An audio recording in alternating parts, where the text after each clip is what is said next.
Hey everyone, and welcome to this week's Null News. I hope that all of you had a fantastic last week, and I hope you're looking forward to this next week, and I hope that it goes well for you. All right, let's get into business here. First, as always, everything here is that of my own. I don't represent anybody, haven't been paid by anybody, so everything here is just my honest opinion, whether you like that or not. Yeah. All right, that out of the way, I wasn't actually joking about reinventing this stream. Now, this stream is going to be somewhat about reInvent and some of the things, and we're going to talk about some of the things that happened at reInvent.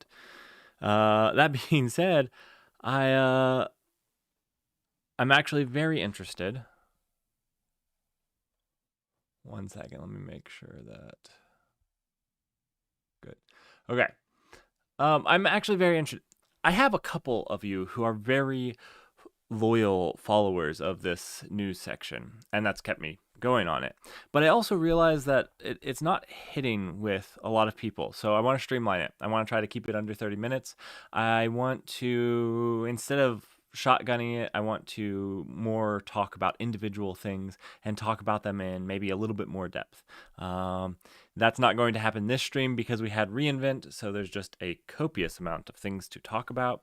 And so we're going to be talking about a lot of things, but you're going to notice those changes going forward. We're not going to have a random blog section because, you know what, honestly, most of you didn't listen or watch that, and a lot of this takes a lot of my time. So if it's not useful to anybody, then I'm not going to be doing it. That being said, make sure you comment below with your favorite sections, especially if you want them to stay, because I'm just going off of analytics, so they're not always perfect. All right. That being said, let's get into it. Yeah, you know what? I think I'm getting rid of the security section. One second. I think my mic's a little hot. All right. Yeah, I think I'm getting rid of the security section too. You know what? It comes down to this. Most of you don't provide Kubernetes. So why do you care if a big CVE is released? Because your Kubernetes provider provides you with that. So really, it's only the big Kubernetes providers, and then they already watch the CVEs and have automated alerts on them anyways. And a lot of times, like if you're a large company and you use VMware, VMware will actually is contractually obligated to inform you if there's a large CVE. So like you already know those things. So I'm not going to let you know. The only thing I'm going to do with security is like fun, interesting hacking things that happen. So yeah, anyways. Another thing to note is today is the last day for the Cyber Monday savings deal at the Linux Foundation. Now, I can't comment, and I'm not affiliated, I'm not getting affiliate links or anything like that. I can comment that I've heard very good things about quite a few of their training bundles. I have to say, I actually took their Kubernetes bundle a couple years ago, and their Kubernetes bundle is the reason I started this channel because I thought that it was so bad. It had outdated and just wrong information. Now, I haven't taken it for several years, so it might be much better now. But yeah, now that being said, I've heard really, really good things about their certified IT associate and certified system admin courses. Haven't personally taken them, but I know other people that have really liked those, as well as their cloud engineering bootcamp. And it's been at least 2 years since the Kubernetes one, so I'm sure they've updated it, and I'm sure it's better than when I took it. It also provides tickets to take the exam. So if you're going to take those exams, it's actually cheaper to buy the training bundle anyways. So you should just go ahead and do that. Anyways, wanted to let you guys know that was last day today. All right, let's get into the news. First thing, I do have one funny security thing that I'm sure Apple didn't. Actually, I have two. I lied. Sorry, I lied again. I lie on stream quite often, it seems, at least once a week. All right, first one. I know we talked about the Ubiquity hack back in January. It appears that it was an inside job. So this isn't public yet, and so there's some speculation, but as far as everything goes, it lines up. So company one, everything lines up with the Ubiquity hack earlier in July. So that's interesting if it was an inside job. And probably another reason zero trust is a way to go. Although it's very hard with employees, even with zero trust, because they have, inherently have access. All right. This is the interesting one. Apple AirTags are being used by thieves to track high-end cars to steal. I found this interesting in multiple ways. First, I'm sure that this is not the Apple-approved way of using their AirTags. Second, I bet Apple didn't Apple didn't plan on their AirTags being used this way. Third, what criminal would use an Apple product to track somebody? I feel like Apple doesn't respect your privacy for Apple. Apple respects your privacy for selling to other people. But for Apple themselves, they very much keep it. I feel like this is a great way of getting busted. Yes. Yeah, I would not use an app. I would not commit these crimes either. But I definitely wouldn't use their AirTag trackers to track these cars. Anyways, let's get on to Reinvent. This is what we're all here for. Let's talk about Reinvent. So there is this. This is the only link. Another thing that I'm going to try to do is streamline my links because I spend a lot of time and I'm not even sure anybody uses the links. So not everything is linked below, only the highlights. So everything that we're going to talk about Reinvent is linked here in this document. So you can look through here and find them or search for them in this and find links to them. So this is the only link that you're going to get from Reinvent. Now, let's talk about the things that I thought were the most exciting. Honestly, Reinvent this year was a little bit of a letdown. A lot of the times I look at Reinvent as a way to see where the clouds are going in the next 6 to 9 months. And there was a couple cool things. Then that was about it. So we're going to talk about them. Here is the first thing that I really liked, is this Carpenter. Now, if you guys don't know what Carpenter is, that's probably because it was just released. I don't even know where I was going with that sentence. This is a Kubernetes cluster autoscaler. So, there's always been this pod autoscaler and this concept, but there's been a lot of work done around automatically scaling Kubernetes clusters. And that means when your cluster runs out of resources, it automatically expands. And that's what Carpenter looks to do, and it does it on EC2. So if you're running EC2, of course it uses EC2 in the backend, but it does it on AWS. And so if you're using EKS or run on AWS, this actually looks to be a really cool open source project to look to use. And you get to use the managed node groups, which is a great way of isolating workloads. And it looks fairly easy to use. If you'd like to see a video or maybe one of my monthly challenges on using Carpenter to scale, I 100% would do that. That looks interesting. So it's a cluster autoscaler. I think that this is really cool, and I think that this needs to be adopted. One thing, Carpenter is an open source project. One thing that I would love to see Carpenter do is be adopted to other clouds. I think right now, as far as I read, it only works with AWS. I would love to see, as an open source project, it get adopted into the CNCF and be made to work with all the clouds, because that would become much more useful that way.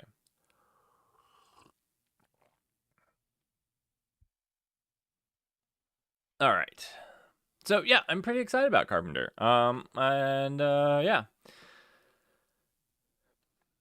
Finally, in 2020, at the end of 2021, we have an EKS autoscaler for your cluster, not your nodes, not your pods. Remember, this is scaling your nodes, not pods. I also wonder how well it does on downscaling. So like, yeah, this is basically when there's pending pods, it will do it. But does it actually downscale? That would be interesting. Or will it only upscale? Knowing AWS, it only upscales, and that's a feature. That's their feature, is that it only upscales. I know how these clouds work. All right, so let's go on to Amazon SageMaker Canvas. If you don't know what SageMaker is, that is their machine learning. This is it's a visual no-code machine learning capability for business analysts. I need to try this out. I'm wondering how good it actually is, but basically it looks like you import CSV data, just whatever, however you store that data, and then you can do stuff with it. Like they were joining data between different CSV files and doing statistical analysis on it. Again, this is why I mock politicians who talk about regulating machine learning, when right now machine learning is statistical analysis, something that's been around for hundreds of years. And I wonder how you regulate statistical analysis. Now, if they actually mean actual intelligence, machine intelligence, maybe that's something we regulate. But right now we're so far away from it, it's ridiculous. Anyways, this looks cool. This looks really cool for some of those really simple things that you just want to, or even maybe some prototyping, like to, actually, one thing that I was looking at, have you ever like graphed some data just to try to understand it a little bit better? See this like pretty graphs? It almost looks like it will do your standard Excel pretty graphicization of your data automatically. It actually looks pretty cool and looks like something that would allow you to just do some of that stuff really quickly. So I'm kind of excited about it.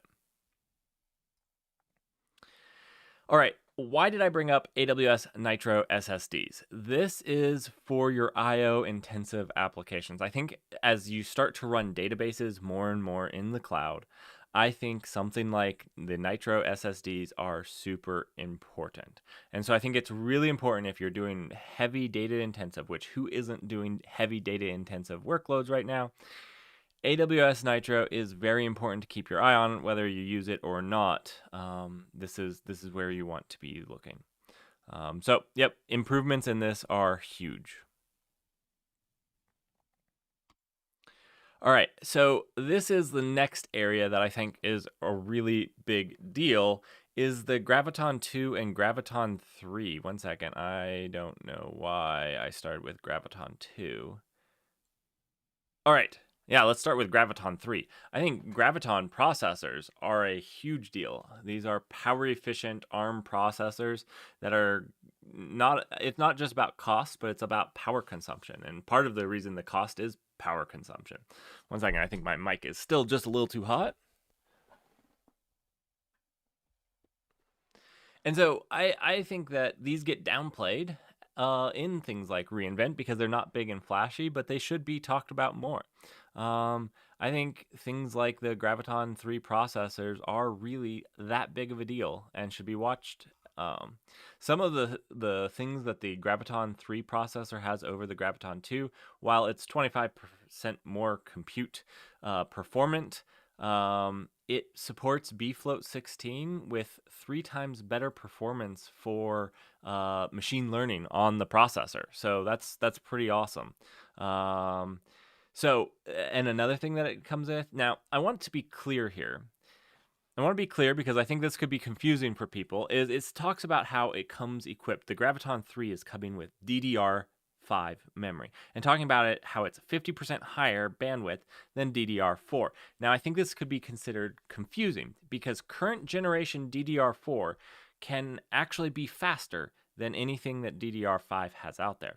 All they're saying is they used slow DDR4, not that just switching to DDR5 is faster. Now, DDR5 has a lot of improvements, but this isn't abnormal. When we switched to DDR4, it was the same speed or slightly slower than the highest performance DDR3 that you could get. It's a pretty standard thing, and faster DDR5. Anyways, this is not me hating on DDR5. I love DDR5. My next computer build is actually waiting on DDR5 because I don't want to build a computer without being able to put DDR5 in it. I'm just throwing it out there that this performance gain, the higher bandwidth, isn't necessarily because of DDR5. Anyways,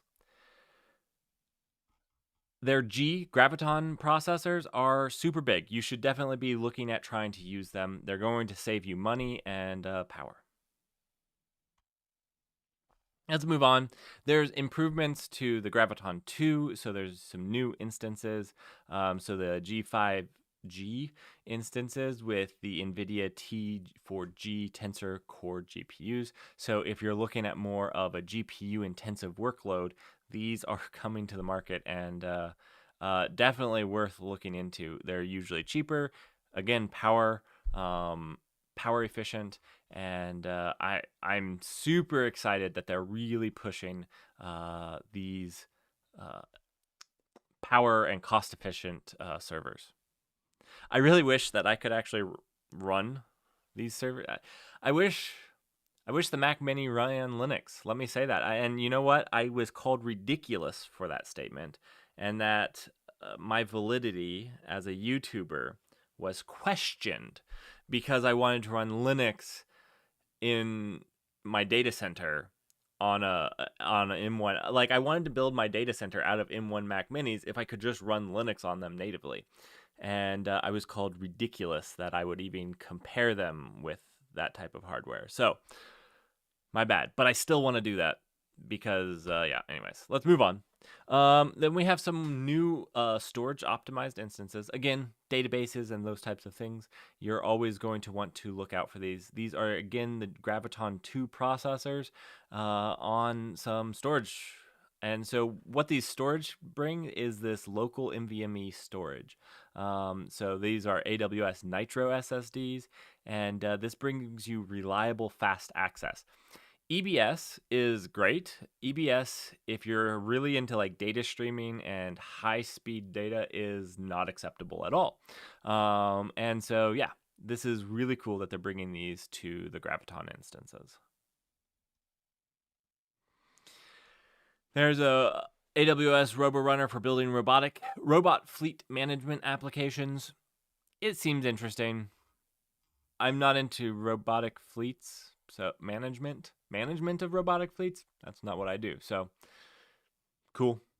Moving on. This looked interesting, especially from containers. This is AWS Marketplace for containers anywhere to deploy your Kubernetes cluster in any environment. My understanding of this is it's almost making the AWS Marketplace container, the container marketplace, another Helm packaging system. So if you find it there and you want to deploy it to your GCP, you can.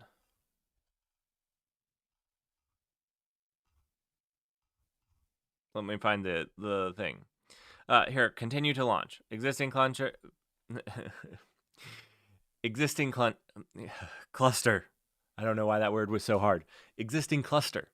And basically, you can tell it that it's a self-managed Kubernetes cluster, give it a token, and it will deploy it there for you. So yeah, that's there you go. You can do that. That's interesting, and I think that it's an interesting step for their marketplace. I don't know. I'm interested to watch this in the future. All right. This is, again, Sagemaker, one of their machine learning Studio Lab. It's a free service to learn and experiment with ML. So if you're getting into machine learning, I think that this is worth checking out. I haven't actually checked it out myself, but it's around Jupyter Notebooks. That's big in the machine learning world, and it's definitely something to check out. And it's free, so that's actually pretty awesome. It gets people into this for free. I'm going to play around with it, see what I can't break with it, because I usually break stuff when it happens. So anyways, this is really cool that they're pushing this out there for free so that you can learn machine learning. All right, I'm sorry. I know that was kind of rapid fire, but I wanted to, again, my goal is to keep this short, and I'm already pushing close to my half an hour, and I had a few other things that I really wanted to talk about and bring up. But again, this is what I'm trying to do. Shorten it, give you guys just what you like. So again, remember to comment down below with exactly what you like about these streams so that I can make sure to keep doing those. That being said, make sure to like it if you do like these streams. That has encouraged me to continue because I actually get more people hitting the like button than I get meaningful views. That means there's some of you hitting like without actually watching the whole thing, which that's an interesting concept. Some data mining. We should go over the data of my videos. Data are not very good. I don't have very good user retention, but we should go over it sometime. I actually think doing some machine learning on that data would be kind of cool. All right, let's talk about Cloud Native. Something interesting happened that I wanted to talk about, and that's about the CNCF getting Cloud Native. So I found this, the Google open source. Applied for Knative to become a CNCF incubating project. Now, if you remember a little while ago, I must have removed. Oh yeah, here we go. This is the email. Okay. Anyways, a little while ago, Google said no. We're not donating Knative, and especially we're not donating Istio to the CNCF. And I actually think that there's a good reason for Istio specifically. I think Istio is, and by I know that Istio is powering their whole Anthos thing, and they want to have firm control on that. That's why they won't that's why that they're being a little prickly about it. Now, that doesn't mean that they won't ever release it to the CNCF. It just means this is why they're questioning whether they release it, because they don't really want to have to fork it, blah, blah, blah, blah, blah. Anyways, they end up relinquishing Knative. So, back here, this is the original email when they're like, nope, we're not doing it, even though that's what we told people we were doing, not going to do it. They're finally caving and doing it. I don't know what is behind this, but it's just Knative. I didn't see any mention about Istio, so Istio is still on their own. But yeah, Knative is going to go to the CNCF.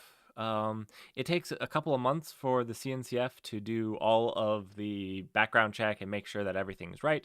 So you can expect it in a couple of months, maybe the next Kubernetes release.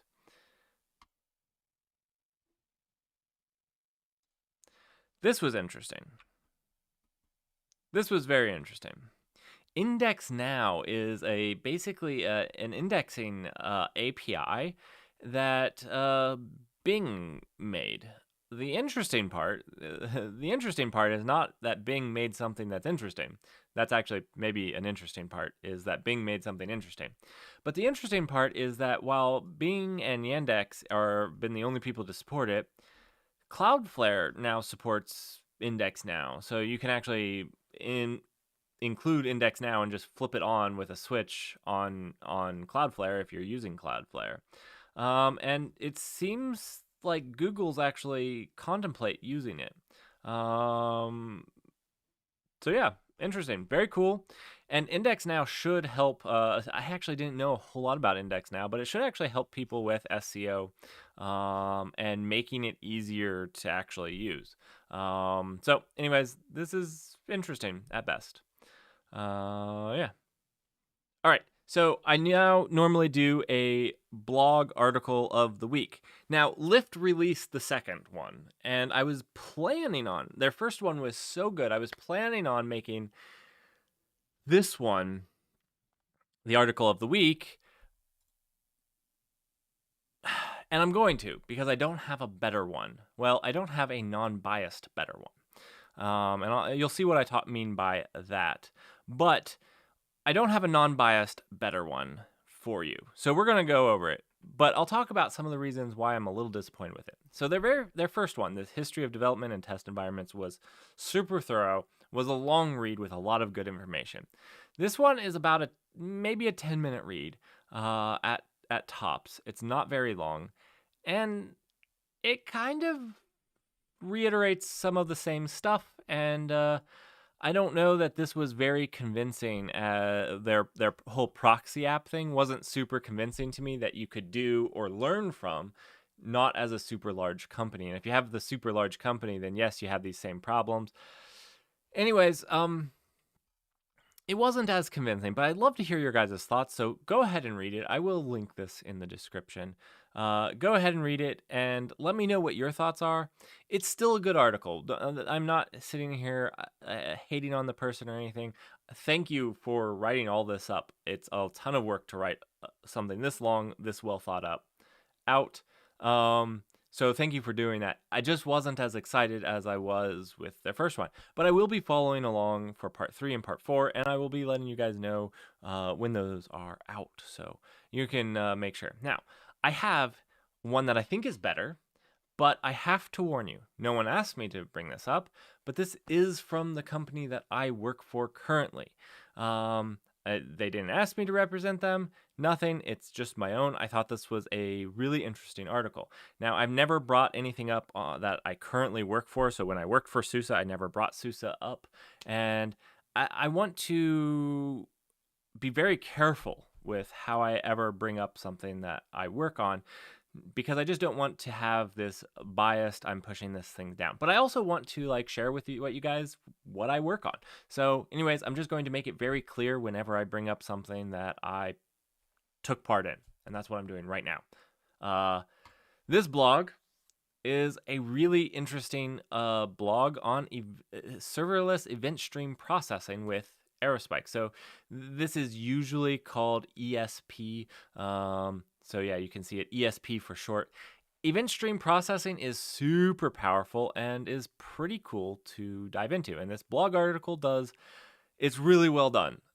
It takes you through everything you need to do to get set up with AWS, with Lambda functions. Now this will work on more than just Lambda functions. It will work just about everywhere.